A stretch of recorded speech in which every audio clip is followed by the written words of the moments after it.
What's up, guys? It's your boy Zowoki back out with another Chris Watts video. And today we're looking at 2025 explosive reveal. Sandra Rusk exposes Shanann Watts' hidden behavior.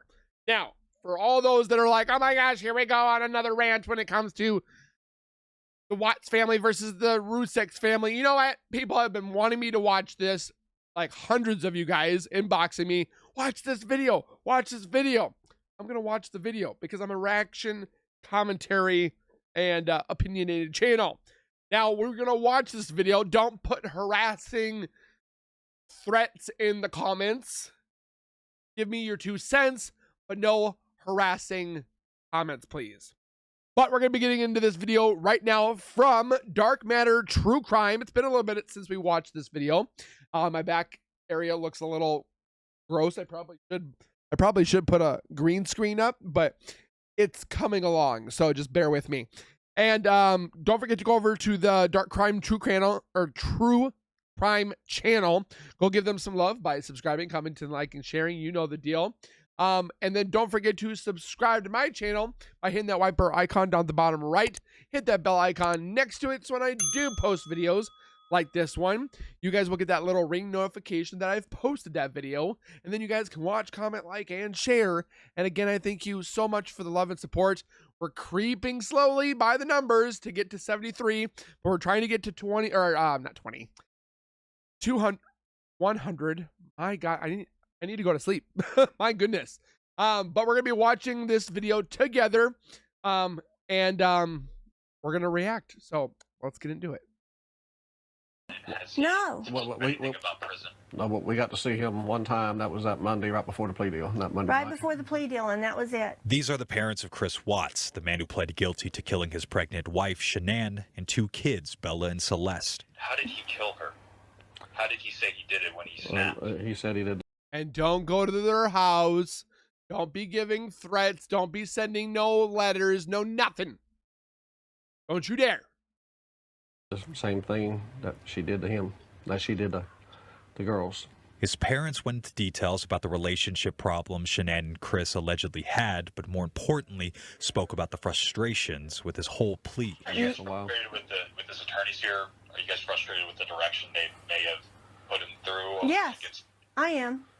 I am absolutely frustrated. We contacted his public defender, but they declined to comment. Do you guys think he was coerced at all? I don't know. I don't know. I have no idea what the public, to me, that all they wanted to do was just save his life. Just save his life. Well, save his life and life in prison, there's no difference. You know, he's going to die in prison, and there's no telling what will be done to him in prison. And I just want him to fight. I want him to not take this plea deal. I want him to plead not guilty to the children. After this interview, the Watts are looking at a different legal act. Why does it matter if it's about the children? Still murdered his pregnant wife and his unborn son. Still going to be put in prison for life. Why does it matter if he says about the girls or not? Avenues, even looking at another attorney in Denver to take their son's case. But there's been some reaction about all this from Shanann's family. They want to blame Shanann for something. Are you guys worried about some of the backlash about maybe coming out and speaking on behalf of Chris and what it might do to your guys' relationship, and, you know, speaking out like this about a woman who can't defend herself right now? Well, Shanann, I mean, Oh, that question was completely asked. I don't even think, man, this interview doesn't seem like I've watched it. How long has it been? you have to get to know her to be around her. Put it that way. Her family's attorney sent us this statement. Their false statements, however hurtful and inaccurate, will never alter the truth about Shanann and will never alter the truth about the crimes committed by their son. Her memory and reputation deserves to be protected, and her family is fully prepared to do so. I just want to make sure he's doing the right thing. Yes. I mean, That went out the window and he murdered his family. If he does it, if he didn't kill the children, I want him to say so. Then let them prove it. I spoke to a longtime friend of both Shanann and Chris who saw the interview. Out of respect of the families, he didn't want to do an on-camera interview, but said both families are hurting and just hope for the family's sake that Chris doesn't continue to fight this and go to trial. I didn't want them just to save his life or to a life in prison. I wanted them to have a defense. You know, there was a defense there. Welcome. And I disagree with that because he doesn't get to have the luxury of life because he took 4 lives. He doesn't get to save himself. He gets to be on. I mean, I understand the love that Cindy has for her son. But stating that the girls were murdered by Shanann is complete hypocrisy. To Dark Matters, True Crime, the channel where every case drags you deeper into the unknown. Hit that subscribe button and join us as we explore the darkest corners of the human mind. By early 2025, the world had mostly settled into the cold, uncomfortable truth of the Watts murders. But inside the Rzucek family home, the wounds had never formed a scab. This image of Frankie Sr. just tells me. First time I saw it, I cried. They were still raw, still burning, still stealing sleep from 2 grieving parents who replayed every memory of Sean and like a looped prayer. And then, Sandra Rzucek decided she was done being quiet. Her letter, released in January 2025, traveled the internet like a spark hitting dry timber. No soft edges, no polite pauses. It was a mother's fury, sharpened by grief, and finally unleashed after 7 years of hearing the Watts family speak, bend, and distort. I believe in afterlife awareness, and I do believe that Shanann and Nico and Bella and Cece have access. And What did they say to me when they came to see me? have they? Yes. And what did Cece say? The first night when they found Shannon's body, I'm going to be honest with you, Dr. Phil. I was laying in the bed weeping so hard, talking to God, and I said, you know, I could just end my life now and go find my daughter. I had fallen asleep. The next morning, I get a phone call, and they found Shannon's body. I said, do you want me to identify her on the phone? And he said, yeah, you could do that. And I said, is she beautiful? He said, yes. I said, does she have black hair? And he said, yes. And I said, then you have my daughter. That night, I was laying in bed, and I just felt a presence, and I heard my daughter. I felt her, and I heard her say, I love you, Mommy, and I'm sorry. She told me she was at peace. I finally fell asleep with my daughter at my presence, and she slept with me. I just felt her. The following day, I get a phone call, and they said, Sandy, we found your granddaughter, but we're not sure which one. And I said, Bella's a little taller. She's pretty slimmer. She don't get a little belly. And if you pull her hair up a little bit, because I do their hair, and it would be so long, you know, and then I realized all the oil, they would never know. So they said, who's the one that wears a pull-up? And I said, that would be Cece. They said, well, then we have Cece. And I said, well, keep going. I said, find my Bella. And 2 hours later, they did. It was hard for them to even tell us. You know, you could hear it in their voices. I couldn't imagine trying to be in their shoes, trying to tell the parents what they just found. Yeah. And it was 2 hours later that they said they had found Yeah, she was Bella. at the bottom of the drum, and their skin was falling off as they were trying to get them out. Everybody needed so much therapy after that. Our hearts just go out to all of them that work so damn hard on this case. And you've felt Cece and Bella's presence. I felt Cece's presence. She was first. And she goes, "Hiya, Nana." And I could see her, but in my mind, you know, but I could hear her. And she said, "You've been always so good to us, Nana. And we love you with our soul." And I always took their face and kissed them all over. And she grabbed my face and just kissed me all over. And Shannon said, "It's okay now." And we gave kisses, and she turns her to her left. And then Bella came in, and Bella went like kind of like, "Hi, Nana," you know, just like the way she, I don't know, just the way she did it, yeah. And she said, "Guess what, Nana?" And I said, "What, Bella?" And she said, "I can go to Walt Disney World anytime I want." And I said, "That's right, Bella. That's right." She thanked us for loving her so much. And that's how you remember those? Yeah.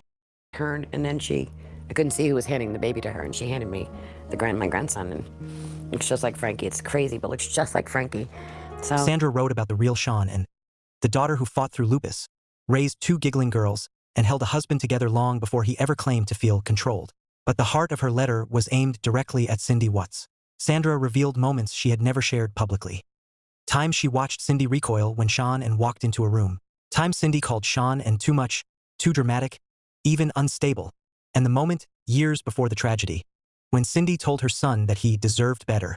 Sandra described Cindy's behavior as calculated and cold, a slow drip of disapproval that flowed straight into Chris' ear, shaping him, isolating him, and ultimately feeding the darkness that would later swallow an entire family. Her words were not meant to heal. They were meant to warn. Sandra ended chapter 1 of her truth bomb with a line that sent a shiver through every reader. What happened in 2018 didn't begin in 2018. It began inside the Watts home long before my daughter ever knew what danger she was living beside. For more deep dive true crime stories, survivor accounts, and hidden chapters the world missed, make sure you like and subscribe to Dark Matters True Crime. Your support brings these unseen truths into the light. Sandra Rzucek's letter didn't simply point fingers. It peeled back the wallpaper of the Watts household, revealing a history of subtle hostility that most of the public never saw. While Shanann tried to blend into Chris's family, Sandra wrote that Cindy made it almost impossible. It wasn't loud. It wasn't screaming. It was worse. It was quiet, deliberate, and constant. Sandra described family gatherings where Cindy would ignore Shanann's greetings, turning her head as if her presence disrupted the decor. Times when Shanann cooked meals and Cindy refused to touch the food. Times when she would pull Chris aside, whispering to him, shooting glances toward his wife as though Shanann were an intruder rather than a daughter-in-law. Sandra revealed that Shanann often cried after those visits, confused about why her kindness was met with stone walls. Poking something with a... It doesn't hurt, but it's an annoying little prick, you know? To the outside world, Chris was the calm one, the easygoing one, but Sandra said something different was happening behind the curtain. Chris shrank in those moments, nodding silently to his mother as she dissected his wife's personality. Each insult, Sandra wrote, was another thread Cindy pulled from the fabric of their marriage. She spoke about birthdays Cindy didn't attend, gifts she refused to accept, and one moment in particular, a summer barbecue, when Cindy commented that Shanann was too bossy to be a good mother. Shanann held Bella in her arms when she heard it. Chris said nothing, and that silence, Sandra said, became the foundation of something darker. A silence that grew into resentment. A silence that created distance. A silence that, years later, would be twisted into Chris's justification for the unthinkable. Sandra's message was clear. What happened to my daughter wasn't sudden. It was built piece by people who should have protected her. Sandra's letter shifted into a moment she said, still gnaws at her bones. A moment she called the turning point. The day she saw Cindy Watts not just as disapproving but dangerous. It was the now infamous Peanut Gate incident, but Sandra's account added details the public never heard. Shanann had taken Celeste's severe nut allergy seriously, EpiPens, labeled snacks, endless doctor visits. But when the family traveled to North Carolina that summer, Cindy dismissed it all as overreacting. She insisted the allergy was exaggerated, even fabricated, and according to I mean, this channel's not wrong. Sandra, made comments about Shanann looking. Then came the moment that shattered any chance of reconciliation. Sandra wrote that Shanann walked into Cindy's kitchen and froze. On the counter sat a bowl of ice cream with peanut chips, the exact food Celeste could never touch. Shanann asked Cindy why it was there, and Cindy answered, she won't get sick from a tiny bit. Kids need exposure. Sandra claimed that Shanann's voice shook as she reminded Cindy how dangerous that was. But Cindy shrugged it off, almost amused. Chris walked in moments later, and instead of supporting Shanann, He told her she was being dramatic. Sandra He wrote wasn't that there. Sean and called her sobbing, terrified for her daughter's safety. Not frustrated, not annoyed, terrified. The next morning, Sandra said she marched into a local pharmacy where Sean and was waiting in the car. She bought extra EpiPens, children's antihistamines, and a medical ID bracelet. She described Sean and sitting there, shoulders trembling, whispering, "I don't think they like us, Mom." Sandra wrote, "What I saw that week was a family willing to gamble with a child's life just to win an argument. A crack formed that summer, and the crack became a canyon." Again, I know a lot of people sometimes don't like these AI channels, but they have a way with words. I mean, I tell you what, like they speak better than I do. So, I mean, it is from a computer, but it's like literally the stuff that that I think about, that I want to say. They're saying it, but they say it better than I do. Like and subscribe to Dark Matters True Crime for more deep dives into hidden evidence, survivor stories, and the dark corners of real criminal cases. Sandra said the breaking point arrived quietly, not with shouting, not with chaos, but with a single phone call that left her gripping her kitchen counter, the air ripped from her lungs. It was late evening. Sean had been in North Carolina for weeks, trying desperately to mend fences with the Watts family, hoping Chris would step up and remind his parents to Trying. respect their daughter's medical needs. Instead, Sandra said she got a call from Sean, and that felt like listening to someone slowly losing their faith in the man they married. Sean whispered through tears, "Mom, Chris won't defend us. Not once. Not even his own daughters." According to Sandra's letter, this wasn't about the peanut ice cream anymore. It was about something deeper, a pattern she'd begun to see clearly. Chris had snapped earlier that day. Not loudly, not violently, but with a coldness Sean had never heard before. She told her mother, he said, "You're making problems where there aren't any. My family thinks you exaggerate everything." Sandra said she felt something in her go still. She asked Sean if she felt safe. Sean hesitated. That, Sandra wrote, was when fear replaced anger. She urged Sean to come home early. Sean refused, determined to fix things for the sake of her daughters. But Sandra said she could hear a tremor in her voice, like someone standing on rotting wood. Later that night, Sandra said she heard her husband Frank mutter under his breath, "He's changing, and not in a way I like." Sandra wrote that she didn't sleep, not because she knew what was coming, but because she suddenly understood something chilling. Chris wasn't slipping away, he had already slipped. Frank rarely gave interviews, and when he did, his voice carried the weight of a man who'd buried not just his daughter and grandbabies, but the truth he saw long before the world caught up. Last summer, on August 13, 2018, my daughter Shanann Watts and her children were murdered. They were killed by Shannon's husband and the children's father, Chris Watts. I can't possibly describe how painful the last 11 months have been for myself, my wife, and my son Frankie Jr. And for everyone else who cared so much about Shanann and her children. Just dealing with this type of tragedy is more than a family should bear. But I am making a statement today because for the past 11 months, piled on top of pain and the grieving of this devastating loss, our family has been subject to, horribly, cruelly abused, outright bullying, and on a daily basis. I don't want to draw more attention to the viral material that has been posted online, and so I don't want to go into specifics, but I will say that our family, including Shanann and her children and our grandchildren, have been ridiculed, demeaned, slandered, mocked in the most vicious ways you can imagine. We have been subject to false accusations, fake Facebook accounts, hate speeches, and constant stream of ugly, evil insults and attacks. Every time we turn around, there is someone trying to capitalize on our tragedy. By spreading false rumors and outright lies about Shanann and our grandchildren. We have been subject to threats on our lives, all because we are victims in painful tragedy. And then people are like, "Oh, Zowoki's so obsessed with Dan." I just got a death threat yesterday. And if I don't stop, I'm gonna get my neck slashed. Really? Why? I'm defending a woman that was murdered by her husband that she thought was going to protect him or protect her. I want to say that I'm like a victim's advocate almost. They're not like stamp of approval, but like I'm defending the people that deserve to be fought for. I find it really hard that some people or lawyers will defend somebody knowing that they are guilty. Like, then what are you benefiting? Money.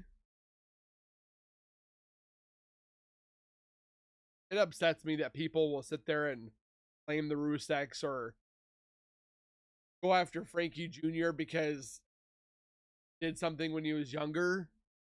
Like, stop living in the past. I mean, I don't have a good past. I mean, I wouldn't say I was a bully, but I wouldn't say I was a jerk either. But I tried to be goofy and stuff like that. Back in high school and college, I was apparently a hellion, that my parents say, but I think all parents say that about their kids sometimes. But whatever happens in the past, leave it in the past. I mean, Chris Watts' past is different. Murdered somebody.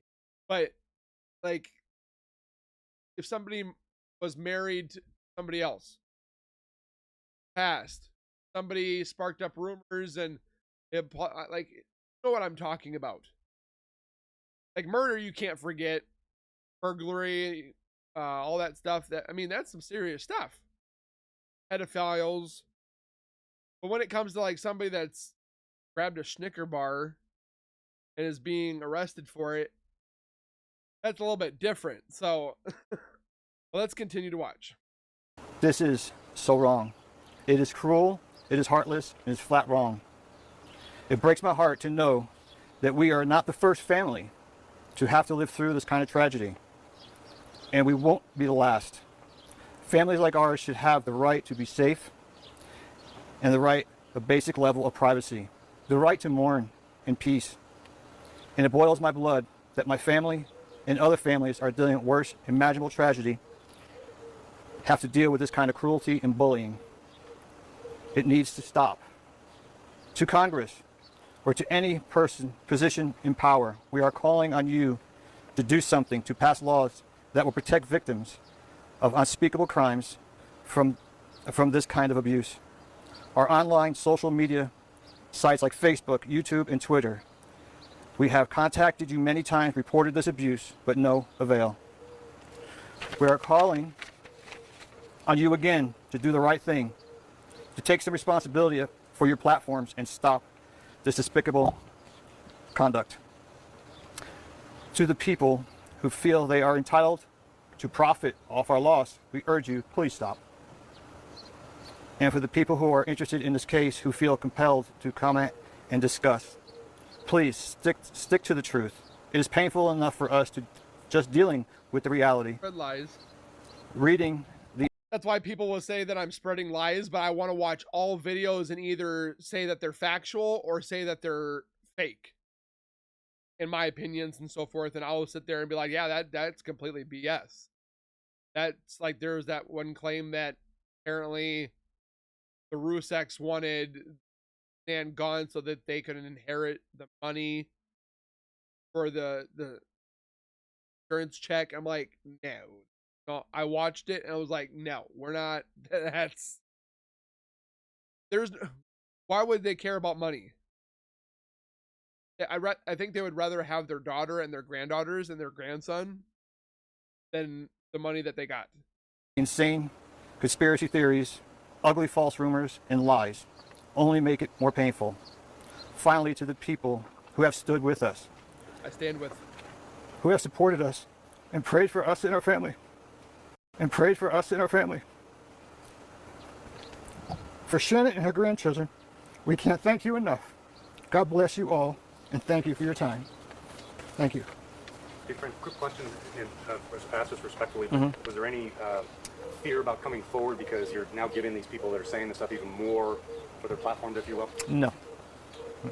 And did you come here, back to Colorado here today, I mean, for the sole purpose of doing this? Yes, I did. Why? Why? Because I felt it needed to be done here at her house. Because that's how bad it is? Yes, it is. I mean, are people, you know, it sounds like a lot of this is happening in the online space. I know you don't want to go too much into it, but people hide behind those names on the internet, and it sounds like that's what's kind of going on? Yes. Can you tell me a little bit more about that and how that's... the ones that put their name anonymous and then spread all that stupid crap that, and then they're the ones that go after people like me. They're spreading lies. Like, get out of here. Ridiculous. They're just, what's that called? Reverse psychologing people. Basically, it's a nonstop thing. Everybody's talking about things that were not done correctly, and keep pushing the issues. It's a lot of ugly out there. A lot of ugly. I mean, how is your family? This should be your time to grieve. You went through the court process. This should be your time to grieve. And it sounds like you haven't even fully been able to do that very well because of everything else. No, we haven't. It's not that we're looking at the stuff that's on YouTube and Facebook, and it gets sent to us. Have you had people contact you directly? Some of these things that are out there, have they contacted the family directly? Not personally on our live stuff, but on computer type, your phones and stuff. Like Facebook messages, they try to contact you, some of these folks? What would you tell those people? I mean, I know some of them might watch this or post this on the internet tonight. What would you tell them? Like I've been telling them for the longest time, just stop. Please just stop. Get on with your lives. Leave ours alone. We can't grieve. It's just a nonstop thing. They know who they are. We have a lot of YouTubers out there that are, I'll mention YouTubers, and they are backing us. But there's a lot out there that are just terrible. Backing them. You mentioned lawmakers. I mean, is there something that you... In his 2025 letter, he finally put words to the instincts he'd swallowed for years. He wrote that Chris was quiet in ways that weren't peaceful, quiet in ways that hid things. Not shy, not awkward, but detached, as if he were rehearsing emotions instead of feeling them. Frank said the first time he felt something was wrong was during a visit to Colorado.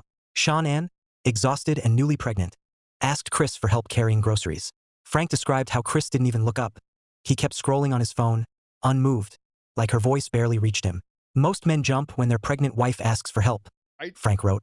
But Chris looked annoyed. I mean, heck, my wife has a jug of milk in a bag, and I'm over there. Can I grab? That stuck with me. The moment he couldn't shake came months later, just weeks before the murders.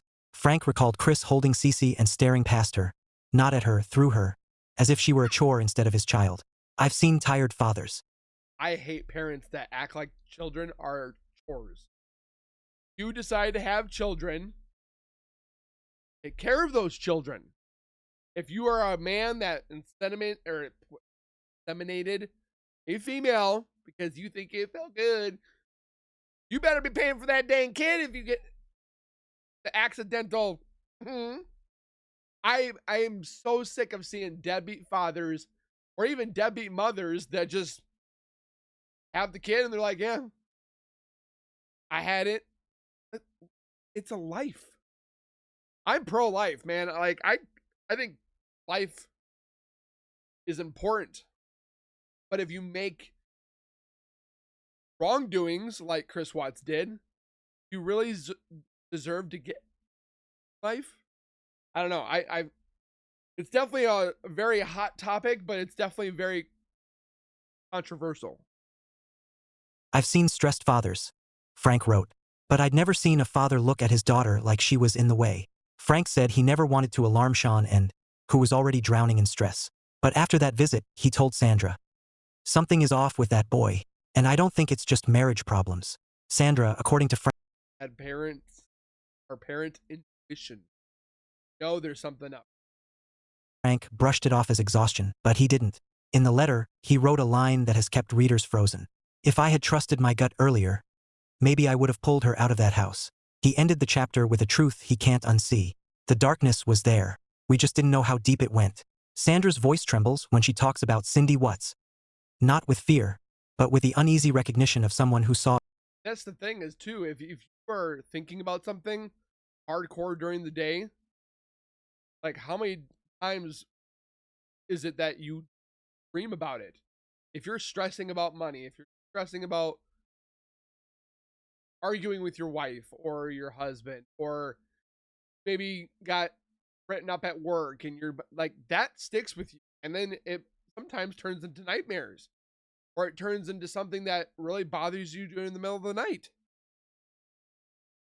So things happen where they see it, they're going to dream about it. And it's not going to end pretty. A storm gathering long before it finally broke. In 2025, she finally shared pieces she'd kept quiet out of respect for Shanann. But now, with distance and devastation behind her, she speaks plainly.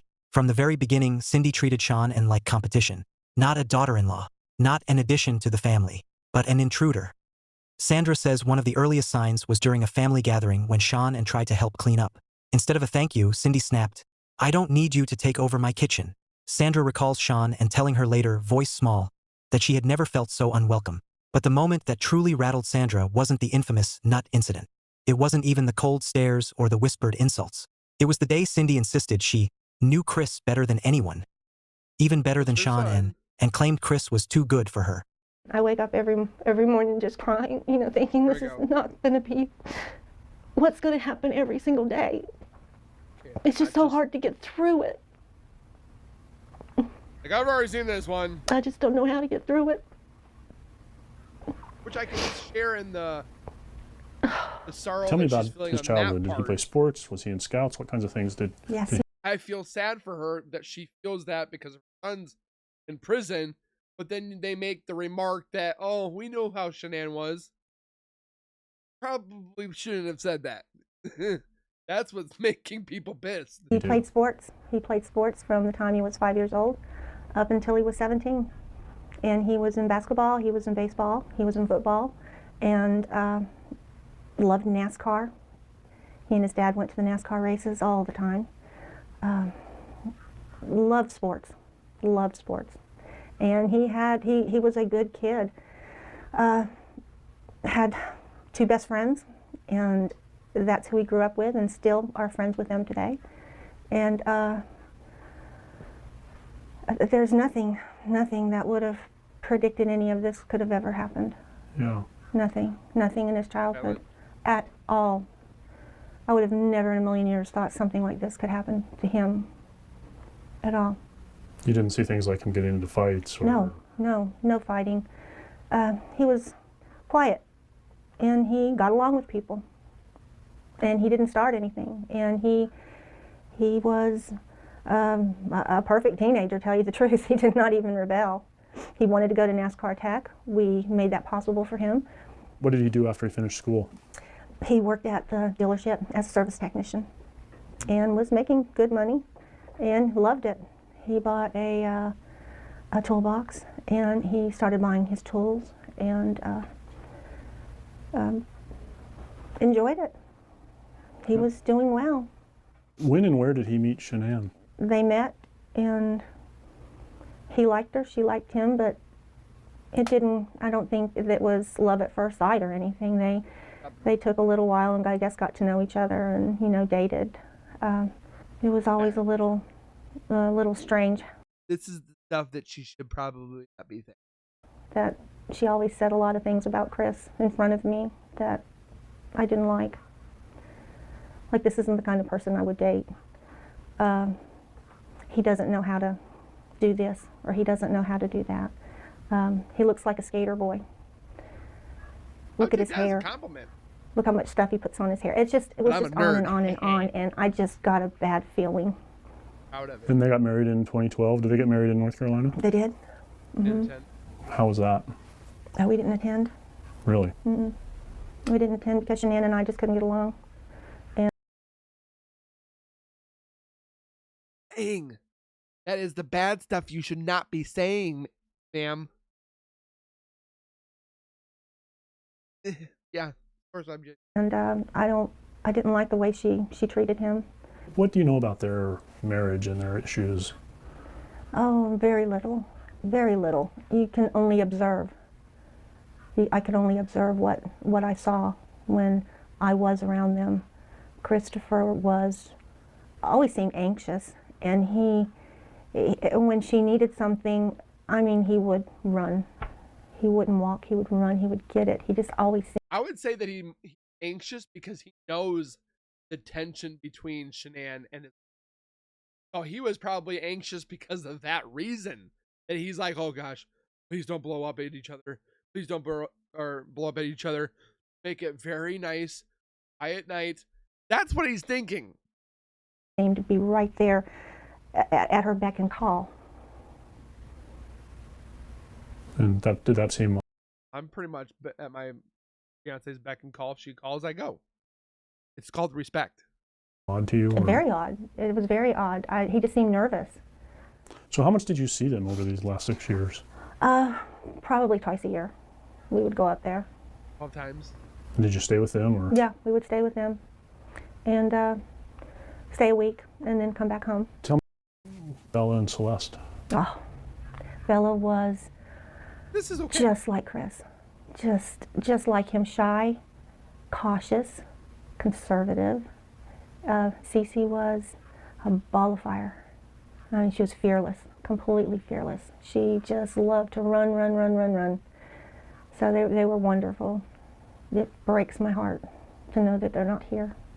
They were beautiful children, beautiful children. What did they call you? Mimi. Mimi? And how about Ronnie? What did they call? Papa. Do you think Chris loves Shanann? Oh God, he loved her. Yes, I believe he loved her at first. I believe he did. But I think as the years went on, I think it just being in that kind of a relationship, which the social worker even said that marriage should have ended a long time ago. Shanann's pregnancy, and what did Chris tell you about that? Was he excited? No, I don't think he was. I think it was a shock to him. And he said that they have been talking about divorce, that they are not compatible anymore, and he was not happy anymore. And I finally thought he's finally seen the light. Yeah, you probably shouldn't have said that. That's where everybody gets pissed off right there. Man, the light. And this, you're talking about a woman that's deceased. That's not just saying. I take it Chris had never been in trouble with the law? Never. He's got one speeding ticket and didn't even know about that. Tell me what happened when they were reported missing. What did you find out? How did you find out? Who told you? I think Ronnie called me. Ronnie called me and said that they're missing, and I thought, I don't believe it. I didn't believe they were missing. I believed that she was going to punish Chris. She was just going to punish him, take the girls, and just punish him. I had no idea of anything else. Christopher called and said, Mom, they're searching the house. I said, okay, that's fine. I mean, and I still was not worried. Sandra said Chris would sit silently through these remarks, offering no defense, no redirect, no reassurance, just empty stillness. That silence scared me, Sandra confessed. A husband protects his wife, even from his own family. But Chris didn't protect Shanann from anything. In the 2025 interview, Sandra describes Cindy's steady pattern, excluding Can we find this interview, please? Shanann from family photos, telling Chris he was being controlled, rolling her eyes when Shanann spoke, complaining that Bella called Shanann's family Nana and Papa too much. And then came the line that stayed stuck in Sandra's chest. Shanann's too emotional. She's too much work. Looking back, Sandra believes Cindy helped shape the version of Chris that finally snapped. Not by causing the crime, but by teaching him, over years, that his wife's needs were burdens instead of responsibilities. Sandra remembers the phone call like a bruise that never faded. Shanann's voice was soft, almost embarrassed. The way someone speaks when they've finally accepted a painful truth. Mom, Cindy is never going to like me. I don't know what I did, but it doesn't matter anymore. She's decided. It happened during a summer visit to North Carolina. Sandra says Shanann walked into Cindy's house trying her best. Gifts for the girls, a warm smile, hope tucked into her chest like a fragile flower. But from the first minute, Cindy's energy was cold stone. She ignored Shanann's greeting. She hugged the kids but not her. She poured drinks for everyone except the woman carrying her grandchild. Oh my gosh. And then came the moment that crushed Shanann. She overheard Cindy talking to a neighbor at the fence. Voice low but sharp. Shanann's dramatic. Chris needs someone calmer. Someone more like us. When Shanann told Sandra what happened, she didn't cry. Not then. But her breath wavered. And Sandra heard the exhaustion behind the words. Mom, I'm trying. But it's like she's decided I'm the villain in a story I didn't write. Sandra said what frightened her most wasn't Cindy's hostility. It was Chris's reaction afterward. Or rather, his lack of one. Shanann told him she felt unwelcome. Hurt. He stared at the floor and said, just don't make it a big deal. That was the moment Shanann stopped. When Chris went after Nan. stopped believing that she and Cindy could ever coexist. Sandra says that after that trip, something changed in her daughter. Quietness, a dimming, a sense that she'd been fighting for space in Chris's life, and losing. She felt erased, Sandra said, and no woman should ever feel erased in her own marriage. Sandra remembers the shift as clearly as a weather change, the kind that rolls in without thunder but chills the bones anyway. After the trip to North Carolina, Shanann tried to brush everything off. She told her mom she'd focus on the kids, that she wouldn't let Cindy's bitterness ruin the family. But the cracks were widening in places Shanann didn't want to look. She told Sandra something that still keeps her awake at night. Mom, he's slipping away from me. It wasn't dramatic. It wasn't panicked. It was observational, like someone taking inventory of damage after a storm. Chris was suddenly short-tempered, distracted, glued to his phone. He'd come home from work and avoid eye contact. A man shrinking himself to avoid accountability. And whenever Shanann brought up their marriage, he'd retreat behind that flat, emotionless wall. You're overthinking. Don't start. I just need space. But it wasn't the distancing that frightened her most. It was the numbness. Sandra said Shanann described moments that made her skin crawl in hindsight. Chris walking past the girls without greeting them. Chris zoning out at dinner like he wasn't in the same reality. And I could see him doing it because he just was completely empty. Chris smiling at his phone with an expression Shanann had never seen directed at her. She told Sandra, I feel like there's a stranger in my house. A stranger wearing my husband's face. The week before Shanann died, she confessed something she'd never admitted out loud. Mom, he looks at me like he hates me. I don't know what I did. Sandra now believes her daughter sensed the danger long before anyone else did. But she didn't want to believe Chris was capable of true harm. Because believing that meant admitting her family was already gone. My name is Sandra Rusk, Shannon's mother. Thank you. I wanted to say thank you for this moment. I want to take a moment to thank everyone who has prayed for our beloved family, who has sent gifts, cards to us from all over the world. I know God will put the evil people where they need to be. I also want to take the time to thank the town of Frederick, Greeley, FBI, the DA's office, the CBI, for exceptional work. We thank Nicole Atkinson, Shannon's neighbor Nathan, and his family. To me, they're our heroes. They really are. God bless. God makes no mistakes on who he puts in your life.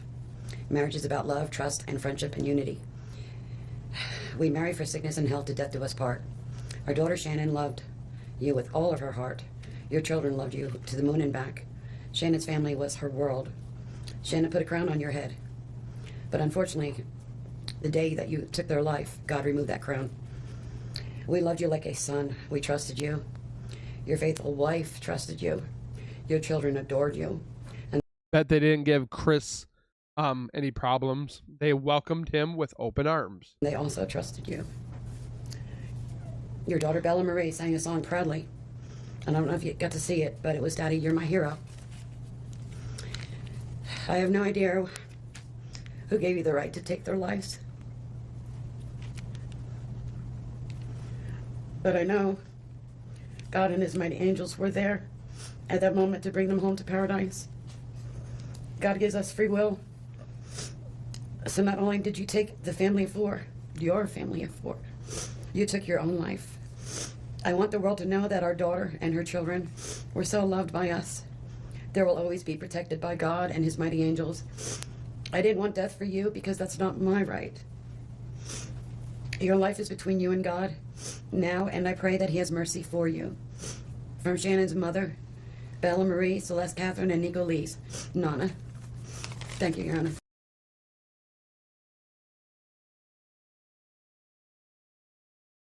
Definitely, like these claims that there was a January 2025 interview from a letter or something like that.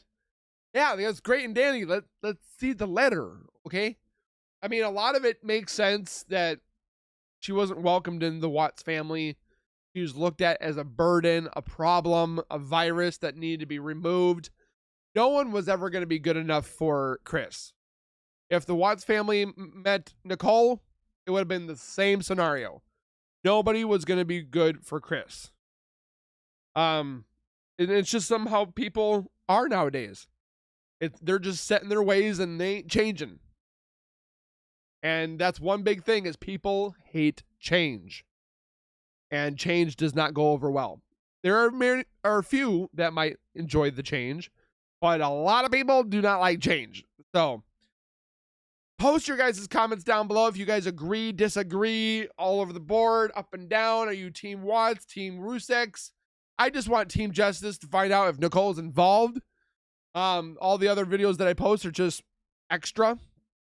To show implications or possibly how much Nicole could have been involved. I've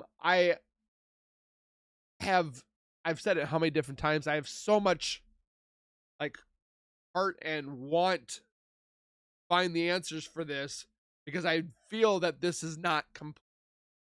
I know it's not finished, and I just, like, you watch a movie and you cut it off and you're like, okay, really want to watch that end of the movie, and you just can't find time to do it.